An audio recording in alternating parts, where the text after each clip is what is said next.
Chers amis, Boker Tov, Beshem Hashem, Naaseh, Venatzliach, Bezrat Hashem, en ce lundi matin 21 du mois de juillet, 25 du mois de Tammuz, pour un thème. L'importance de la musique Kadosh dans le judaïsme, dans la Torah. Pour ce shiur nous offert par notre ami Mike Tayeb Ayakar, Shachem Varech Oto, lui et sa merveilleuse épouse, toute sa famille, Shuot Venechamot, Briut Etana, Mamash, une très très bonne santé. Shiur dédié pour l'élévation de l'âme de son oncle, Machlouf Yosef Kalfon, Alav Shalom, un musicien particulièrement talentueux pour qui ce shiur est dédié aujourd'hui, avec un sujet très très merkazi, on peut dire très central dans le judaïsme, la musique Kadosh. Alors, on aurait une pensée bien sûr pour toutes les personnes aussi malades, une grande réussite pour chacun de vous. Merci pour tous ceux qui arrivent à nous soutenir financièrement dans une période très dure, mais le mérite n'en est que plus grand. Que Dieu vous bénisse sur tous vos chemins. Et on commence tout de suite ce shiur avec l'aide d'Hachem. On a une pensée pour nos otages, nos chayalim, Bekol Am Israël, Bechol, Atar, Ve'atar. Alors on peut dire que si la Neshama avait un langage, eh bien c'est le chant. La Neshama chante. Plus que cela encore, le Shulchan Aruch nous explique que toute la magnificence du Beth Amikdash était reliée au travail des Lévi'im.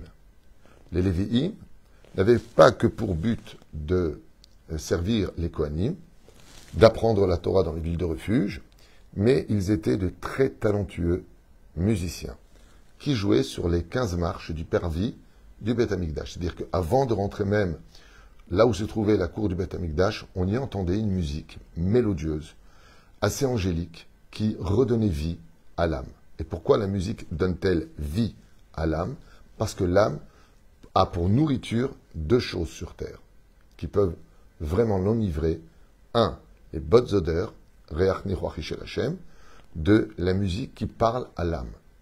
Le problème que là, comme vous le savez tous, là où il y a de la Gdusha, là où il y a de la sainteté, il y a toujours en face de l'impureté. C'est-à-dire, Ze Keneged Ze, Asa Hashem.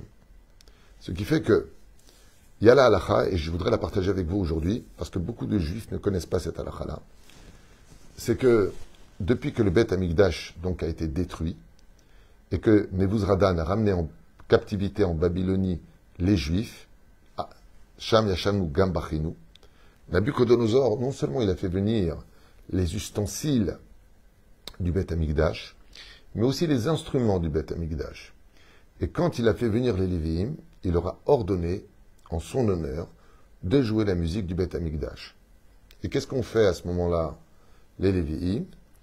Le Midrash Echa nous dit qu'ils se sont précipités vers les buissons très épineux et se sont coupés les doigts, se sont fracassés, coupés les tendons, pour ne pas pouvoir jouer, en disant à Nabucodonosor au péril de leur vie, la musique a été créée pour servir Hachem, pas pour servir des rois impies. Ils ont été violemment punis pour cela, mais on se rend compte de la Messirut Nefesh incroyable des Lévi'im qui ont refusé de jouer de la musique pour le profane.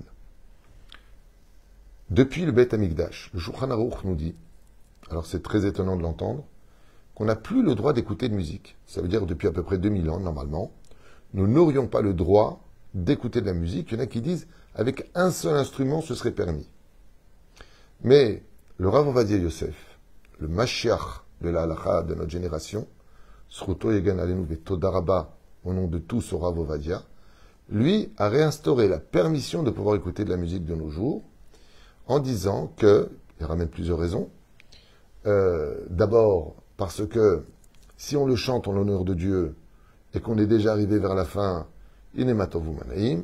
Deuxièmement, c'est une génération faible et comme vous le savez, la musique est une thérapie pour l'âme et comme les gens sont tristes, il n'y a pas de Beth Amikdash après la Shoah et ainsi de suite, le Rav Ovadia a permis de pouvoir écouter pour des moments de mitzvot, pour le mariage, Brit Milot, Bar Mitzvot, Pidyon Haben, Siyum Masechet, pour des événements Bezrat Hashem importants, ou la préparation même du Shabbat, qu'on peut maintenant écouter de la musique, c'est un chidouche qui ne date pas depuis tellement longtemps, qu'on peut écouter de la musique, mais uniquement si ce sont des louanges à Dieu.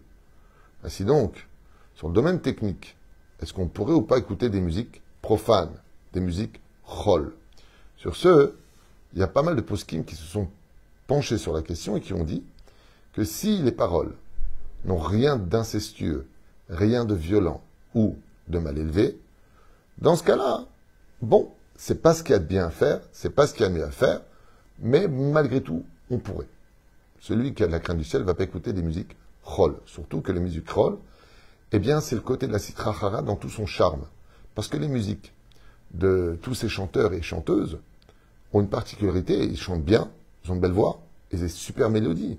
On le voit quand on a fait tchouva et qu'on aurait entendu Stevie Wonder ou Imagination, tous ces groupes qu'on avait l'habitude d'écouter avant, George Michael et tout ça, c'était des musiques qu'on aimait bien, qu'on le veuille ou pas, ça nous parlait, si on est honnête avec nous-mêmes, Barry White et tout ça, eh bien, oui, c'était un kiff, on écoutait, on dansait, c'est waouh, ça nous parlait. Le problème, c'est que ça nous parle, mais ça dépose des pustules, des molécules d'impureté sur nous.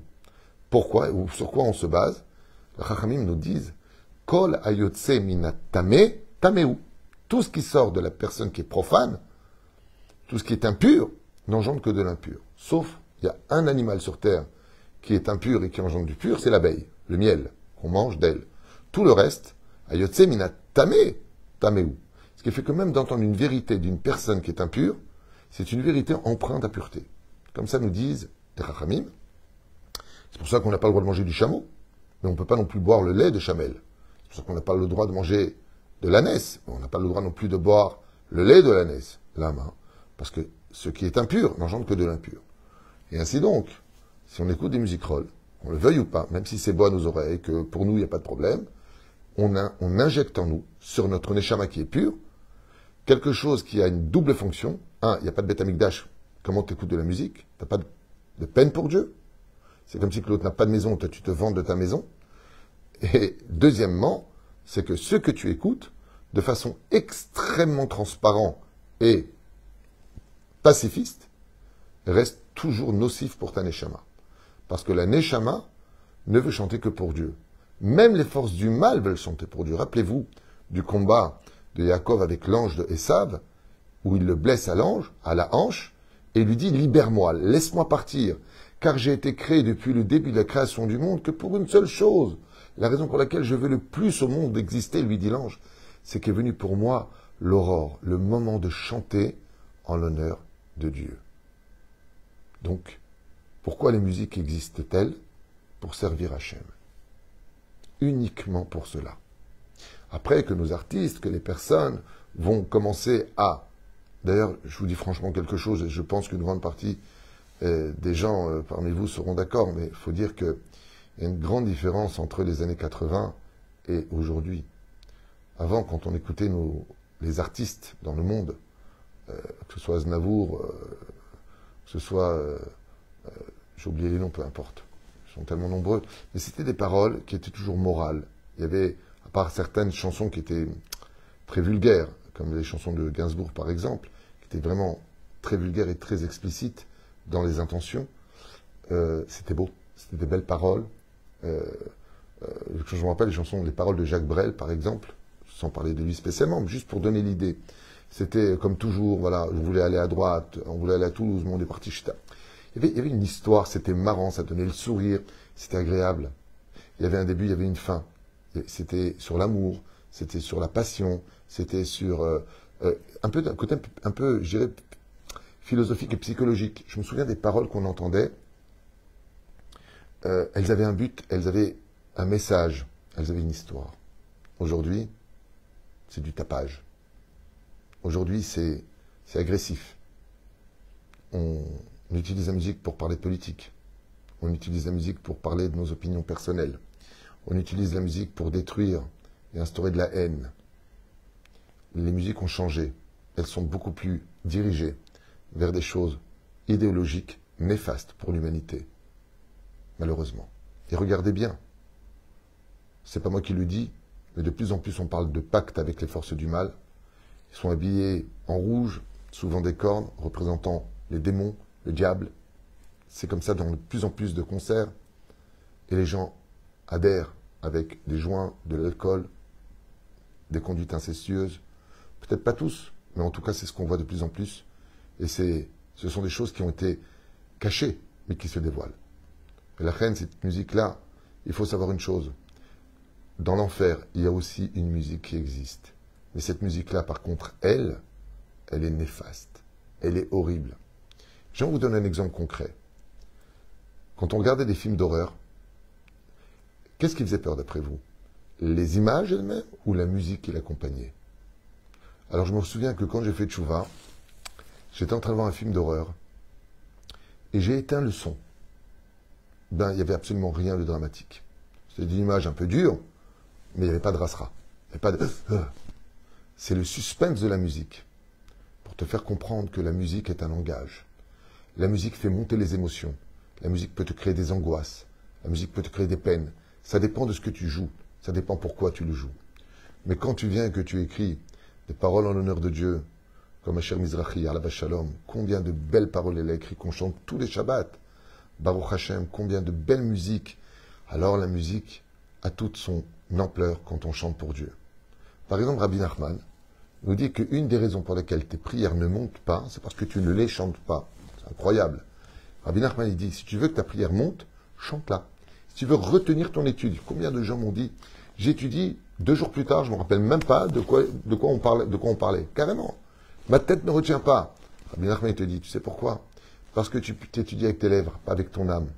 Et comment on étudie avec l'âme?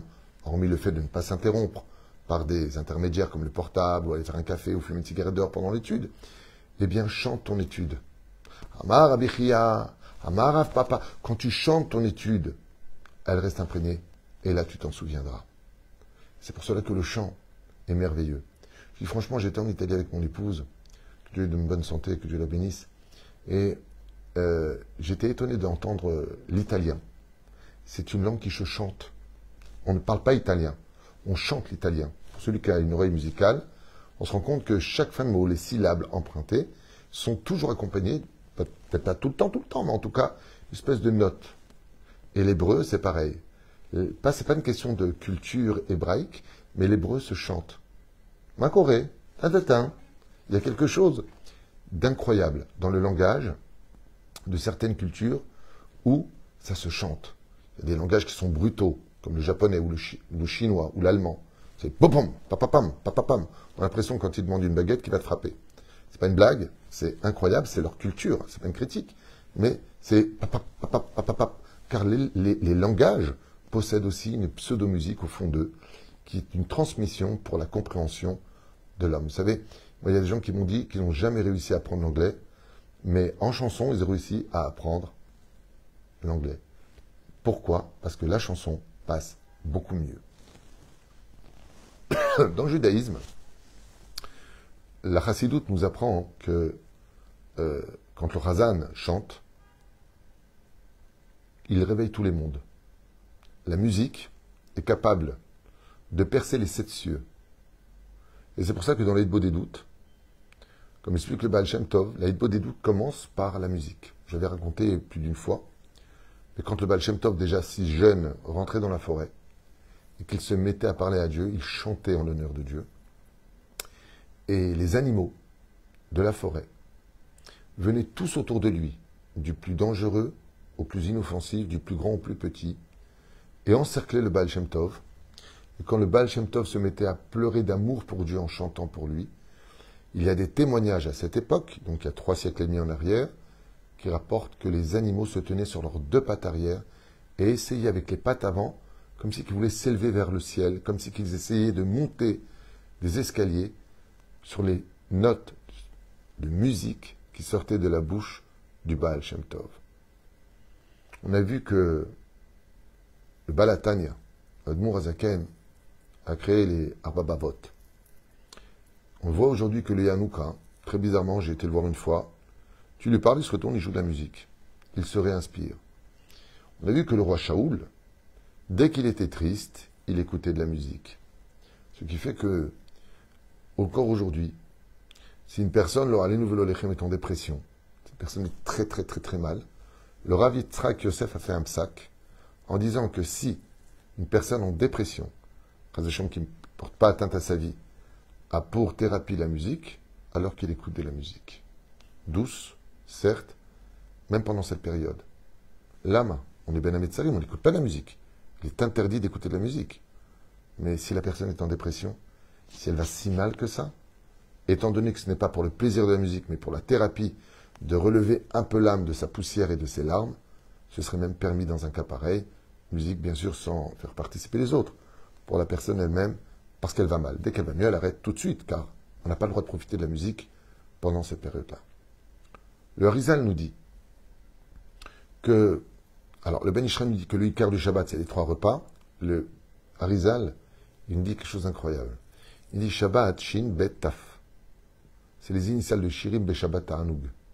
Pour le Harizal, s'il n'y a pas de chant à la table de Shabbat, c'est pas Shabbat. C'est pas Shabbat. C'est bien ce que tu fais, tu es Shomer Shabbat. Continue. Mais tu n'as pas mis l'épice principale pour laquelle la Shekhinah vient se réjouir. Shirim, Beshabbat, Ta'anoug, c'est les initiales du mot Shabbat. Alors c'est très important d'accueillir le Shabbat. Shalom Aleichem. On chante pour les anges. Ensuite on fait le Kiddush Yom Hashishi. On rechante.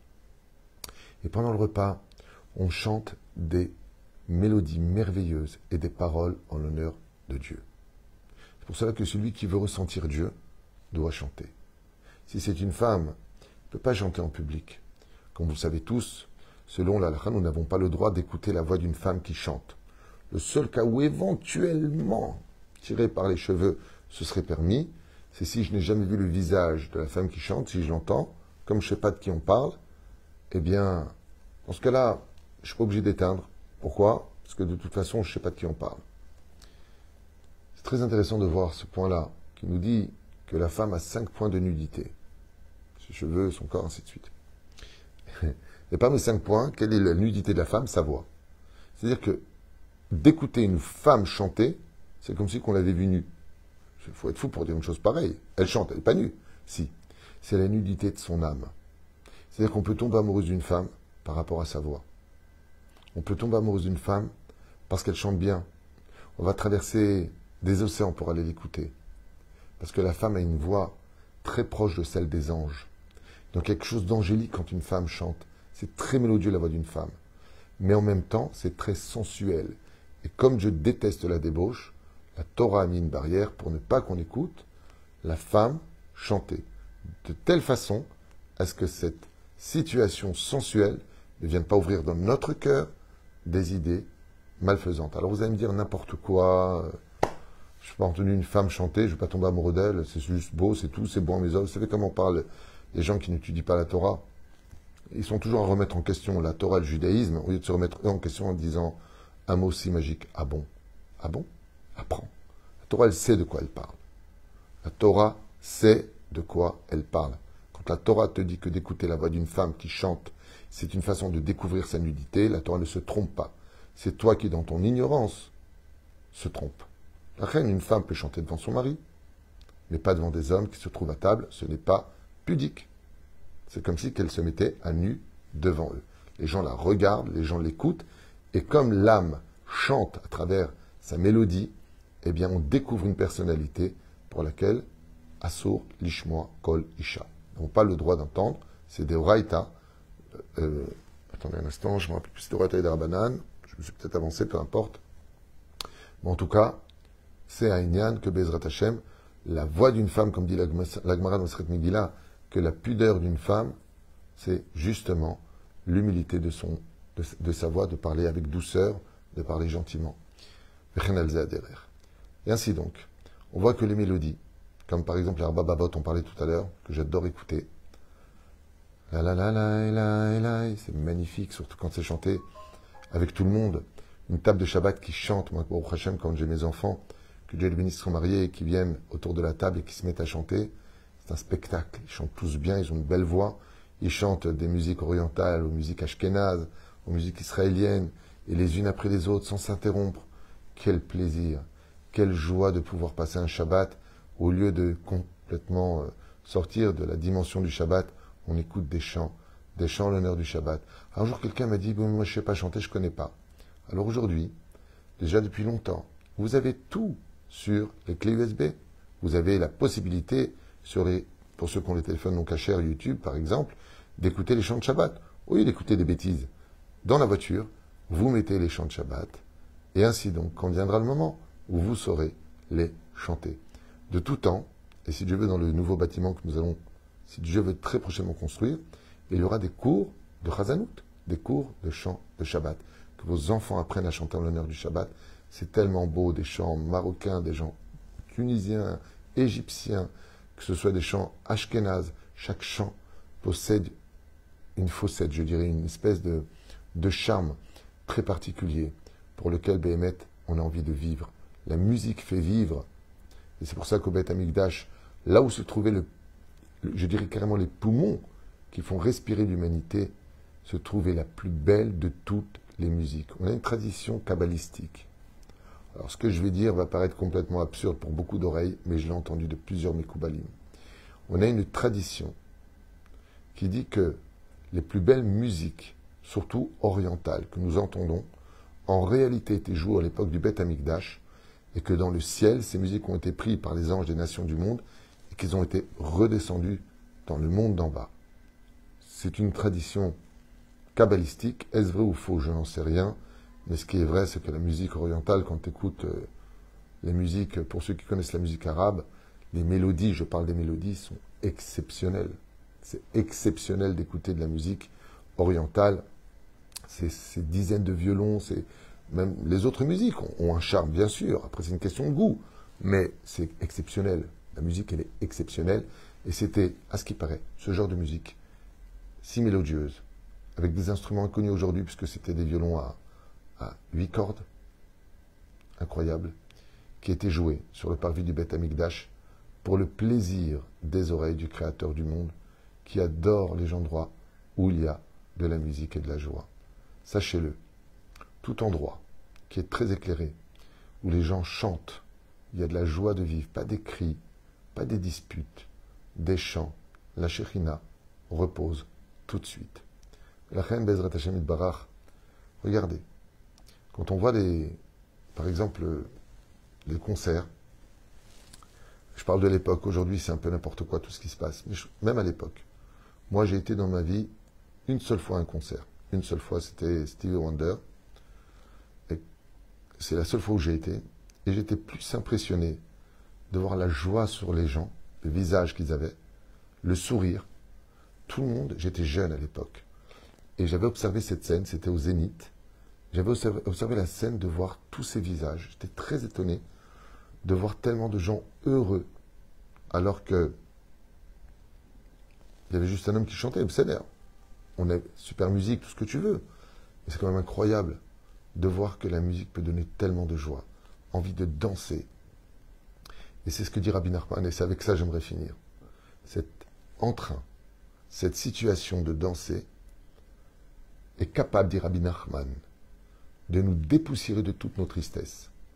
Rabbeinu dit, si tu vas pas bien, si tu en as ras-le-bol, si tu veux changer ton mazal, au lieu de pleurer et de te plaindre, commence, écoutez bien, commence à taper des mains, à lever les pieds du sol, danse. Danse. Remercie Hachem. Oublie le souci. Danse, comme ça dit Rabbi Nachman. Une des plus belles choses que vous pouvez faire, quand vous rentrez le soir, fatigué et épuisé, avant d'emmener vos enfants au lit et leur raconter une belle histoire de chassidoute pour les endormir, d'abord prenez-les, faites des cercles, main dans la main, et dansez. Dès que vient le mois de Av, pendant ces 9-10 jours, on ne fait plus ça. Mais Mahatim Besimcha. Mais toute l'année, apprenez à vos enfants à être heureux, en dansant, en tapant des mains, en chantant, parce que le désespoir n'existe pas, et un des plus beaux messages pour l'enseigner, c'est d'apprendre à chanter en l'honneur de Dieu. Les chants qui sont faits, surtout à Capella, pour Akadosh Baruch Hu, non seulement font du bien à l'âme, mais c'est une mitzvah de chanter la parole d'Hachem. On a posé la question au Rav Shach, Zecher Tzadik Livracha. On a dit, Kvod Rav, pourquoi est-ce que votre fils, qui est si fort en Torah, n'a pas atteint votre niveau? Et le Rav Shach aurait répondu, c'est de ma faute. Parce que depuis qu'il est petit à table, j'étudiais tellement la Torah que je ne chantais pas à la table du Shabbat. Et comme je n'ai pas chanté à la table du Shabbat, l'âme de mon fils n'a pas pu s'élever dans les sphères dans lesquelles moi je me suis élevé, parce que mes parents, eux, chantaient à la table de Shabbat. Le Rav Shark nous apprend que de chanter à la table du Shabbat peut élever l'âme de vos enfants à un tel degré qu'ils peuvent monter si haut que cela, au point de devenir des plus grands Talmidei Chachamim de cette génération. Il n'y a pas de Shabbat sans chant. Je dirais plutôt qu'il n'y a pas de judaïsme sans le chant. Et quel chant? Celui qui vient de la Sitra d'Egdusha. Chanter, pour la raison pour laquelle le chant a été créé, c'est chanter pour Akadosh Baruch Hu. Kol Tuv, Ulitraot.